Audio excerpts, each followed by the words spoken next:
I'm Adam Grant. I'm here with Amy Chua, the Yale law professor who wrote the battle hymn of the Tiger Mother. Now she's the co-author of The Triple Package with her husband, Jed Rubenfeld. Amy, welcome. Thanks so much for having me, Adam. Tell us about The Triple Package. What's it about?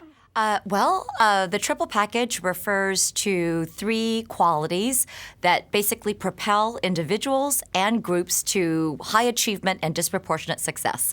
The first element is what we call a superiority complex. That is a kind of sense of your specialness or exceptionality. The second is kind of the opposite of that. That's a sense of insecurity, a feeling that you or what you've done is not good enough. And the third is impulse control, by which we mean self-discipline, self-control, the ability to resist temptation. And it's really the combination of the first two elements that I think is so unusual and interesting. How does somebody simultaneously feel superior and insecure? And yet, that's really the key. That's what generates drive, this feeling like I'm not respected enough. I need to show everybody. I need to work harder than everybody else so I can get this recognition that I deserve.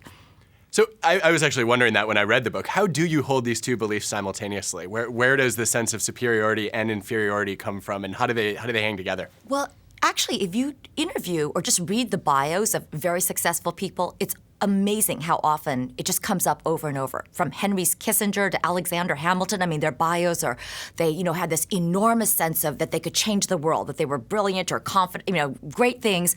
That can be instilled by a parent. Actually, that's what Sonia Sotomayor on the Supreme Court said. She said it was her grandmother that gave her this sense that she was destined for great things.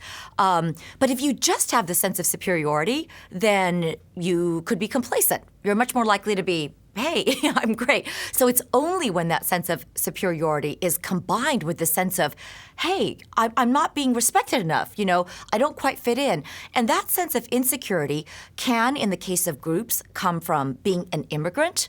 If you're an immigrant, that's almost classically being insecure. You're the quintessential outsider. People are making fun of my accent. I'm insecure about whether I can make it in this country. I'm insecure about whether I can be accepted.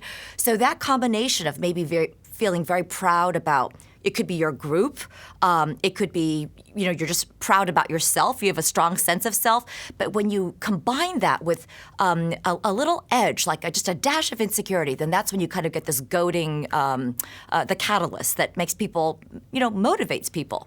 And you use that lens to explain the rise of some cultural groups. How did you end up connecting these qualities to culture?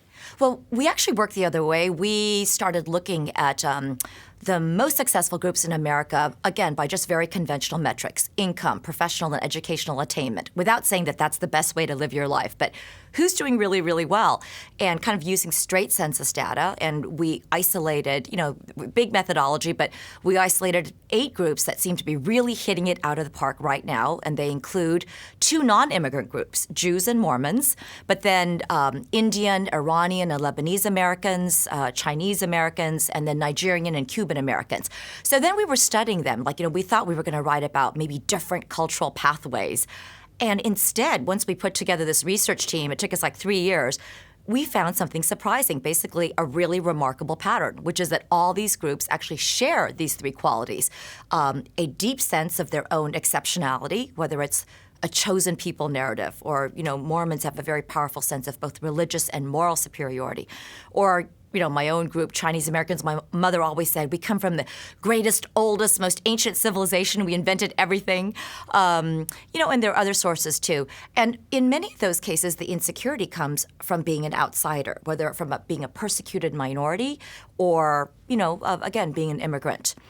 How much does it matter if the sense of superiority is at the group level or the individual level? So do I have to be part of some larger narrative, or can it just be, I think I have the potential to be really great? It's absolutely at the individual level. And I think that's the biggest misunderstanding about the book, because people are focused on these groups. But at the end of the day, any individual of any background, can have the triple package. And again, if you look at Barack Obama, almost by his own language, he almost describes this insecurity and chip on the shoulder that pushed him. And his mother, who actually made him get up at 5 in the morning. A lot of self-discipline, actually. But that's what's so interesting about the book is I actually think the most exciting applications are for America's poorest groups, because the triple package, it's very, very fluid. One of the things we found is that groups rise and they fall very predictably. So after immigrants, usually after the second generation, you see a very sharp fall off, with the Jews being the only exception. And I think the triple package explains that persisting insecurity from a long history of persecution and then the Holocaust. But what we are hearing from educators around the world, including two of the country's largest inner city charter networks, is, I can't believe it. These three triple package qualities are exactly what we are trying to instill in our underprivileged kids. We're trying to do much more impulse control, self-discipline, sit down, be able to do this, Saturday hours. Insecurity in the sense of higher expectations. You're amazing, but you can do better. You're better than you think you are. And I think the most interesting thing is, where does that sense of exceptionality come from? It's the best kind. It is a sense of exceptionality that these schools are trying to instill, that it's not based on belonging to a certain group or a certain religion, but rather a sense of pride that any individual can take from hard work and persevering and kind of beating the odds and overcoming life's challenges. And that's actually what you see a lot of these schools trying to do. And they're having great success with incredible graduation rates. So I think the impulse control part is probably the least controversial piece of the triple package, right? I think the superiority and insecurity piece is the trickier part of the equation. And I'm reminded of some research on self-esteem that psychologists have been doing over the last few decades. And Roy Baumeister and his colleagues had this great review where they ask, essentially, is high self-esteem associated with anything good? Not really, maybe a little bit with happiness, but it doesn't buy you a lot for success, interpersonal relationships, or much else.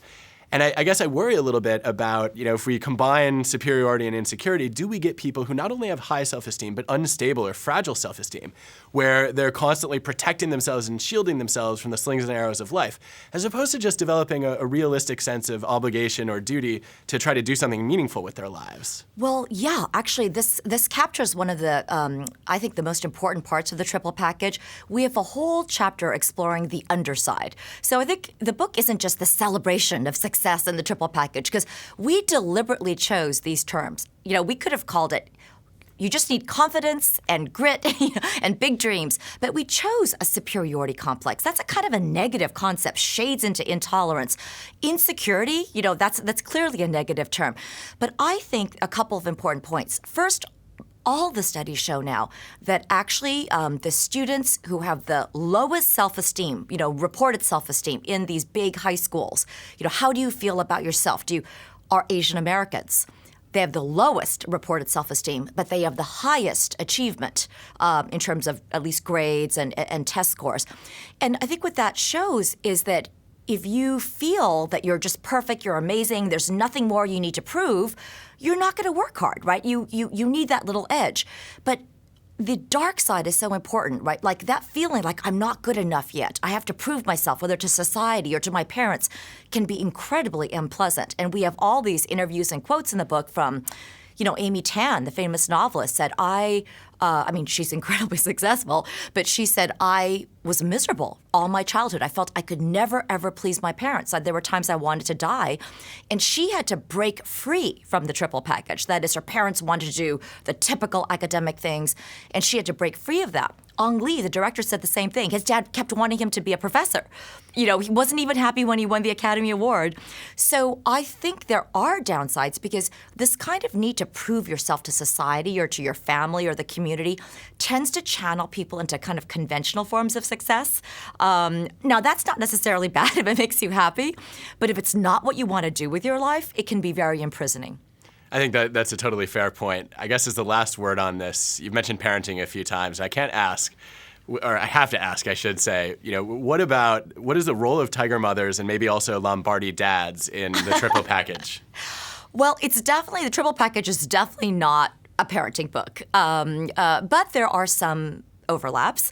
In some ways, both books are about how do you motivate your children? How do you inspire your children? And, in Battle Hymn of the Tiger Mother, that was supposed to be a self-parody memoir, supposed to be funny, just kind of my own story. But I ran up against this, individual personalities, a second daughter who just didn't want to do what I wanted her to do. And the lesson in the book, in some ways, is you have to find how to harness her strengths and her confidence, but allow her to apply it in a way that fits her personality and fits her dreams. And it's still a work in progress, actually. I mean, we're really good friends, but, it's never easy. It's never easy. And I think that's the thing about the triple package. I think it's ultimately an attempt to present. It's a book that tries to be honest about what it takes to be successful, even in a conventional way. What it takes to have drive. Because if you think about it, to be driven, something has to be missing. Something has to be pushing you, I think. I mean, if you just feel completely, perfectly fine, everything is, you don't need anything more. I think we'd all love to feel that way. But why would you then wake up at 6 in the morning? Why would you work till 7? Why do you write another book? I think something has to be pushing you, and we're trying to figure out that balance and how can we combine that in a way that allows this person to thrive and be happy and be healthy and have meaning in their lives, but also, basically achieve your goals. I mean, if you were to ask me what is the definition of success, it's very simple. It's to achieve your goals, whatever those goals may be. Whether it's writing a novel or making a film or becoming a doctor. And I do think that properly titrated and kind of combined with friendship and generosity, which you write about, the triple package actually can help people achieve their goals. Well, I hope you're right about that. Thank you for joining us today. Thanks for having me.